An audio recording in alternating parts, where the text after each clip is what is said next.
Greetings, philosophers. Welcome back. We're on our fourth episode exploring Aristotle's Nicomachean ethics, that ancient roadmap to a flourishing life. So far, we've tackled eudaimonia, the art of living well, through the golden mean of moral virtues and the sharp clarity of intellectual virtues like practical wisdom. Today, we're turning to the social side of the good life, justice and friendship.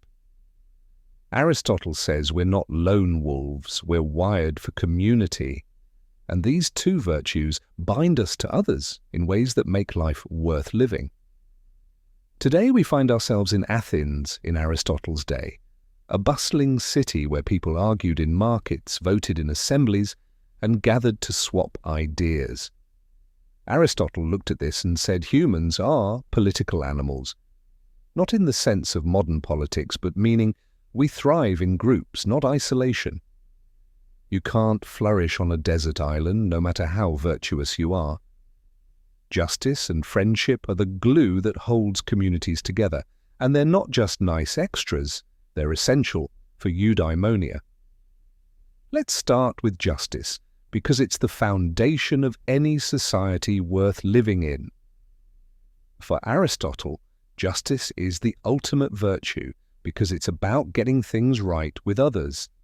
It's not just about laws or courtrooms. It's how you treat people, from your neighbor to a stranger. He breaks it down into two types. First, there's distributive justice, making sure everyone gets their fair share, whether it's resources, opportunities, or respect. Think of splitting a pizza with friends. You don't hog the whole thing. You divvy it up based on who's hungriest or who paid. The second type is corrective justice, fixing things when they go wrong. If someone cheats you, justice restores balance, like a refund or an apology. Let's ground this in a story. I once knew a community organizer who ran a food drive.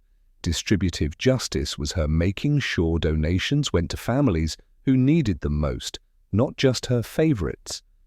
But when a volunteer accidentally gave out spoiled food, she didn't shrug it off. She apologized, replaced it, and made it right. That's corrective justice. Aristotle would nod approvingly, because justice isn't about being perfect. It's about aiming for fairness and fixing mistakes when they happen. Why does this matter? Because we live in a world where fairness often feels in short supply. Think about debates over wealth, healthcare, or opportunities.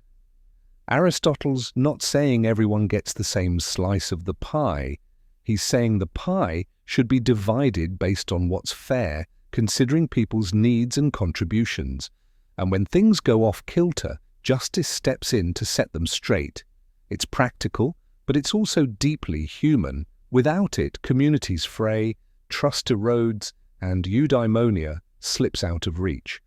Now let's talk about friendship, because this is where Aristotle gets downright warm.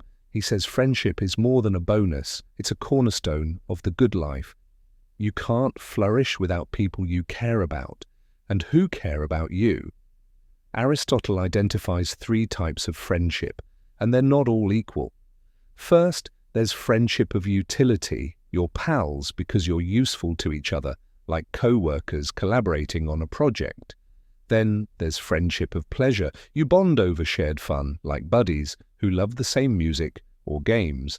These are fine, but they're fleeting. One ends when the job's done, the other when tastes change. The gold standard is the friendship of virtue. This is when you admire someone for who they are, their character, their values, and they feel the same about you. It's rare, Aristotle admits, because it takes time and trust.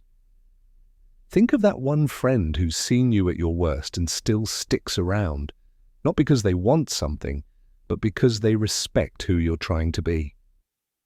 I had a friend like that once. We'd talk for hours about our dreams, challenge each other's bad habits, and cheer each other on. That's the kind of bond Aristotle says makes life richer. Why are these friendships so special? Because they're mutual. They're about both of you growing toward eudaimonia. In a virtue friendship, you don't just enjoy each other, you make each other better.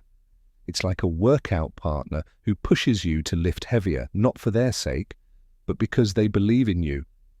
Aristotle even says a true friend is like another self. You see your virtues reflected in them, and their goodness inspires you to keep going. Let's make this modern. In our hyper-connected world, we've got thousands of friends online, but how many are the real deal? Aristotle would scroll through your social media and ask, how many of these connections are based on utility, like networking? How many are just for fun, like sharing memes? And how many are about truly seeing each other's character? He'd probably say we need to nurture those deeper bonds because they're the ones that anchor us when life gets stormy. Here's where justice and friendship connect. Both are about giving others their due, whether it's fairness in how you treat them or the goodwill of a true friend. Think about a time you went out of your way to help someone, not because you had to, but because it felt right. Maybe you stood up for a coworker who was unfairly blamed or spent an evening listening to a friend's troubles.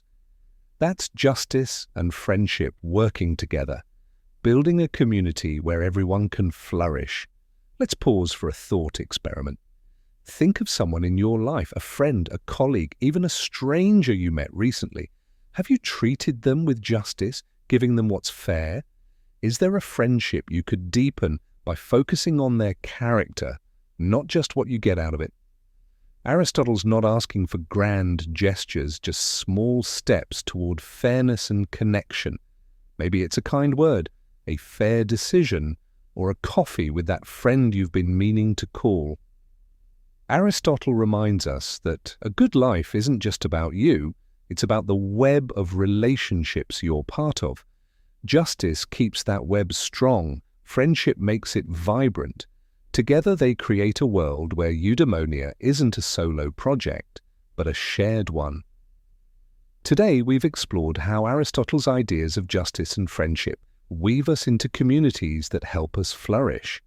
Next time, we'll wrap up our journey with the pinnacle of his ethics, the contemplative life, and how it ties everything together. Until next time, keep thinking, keep connecting, and let's chase that eudaimonia together.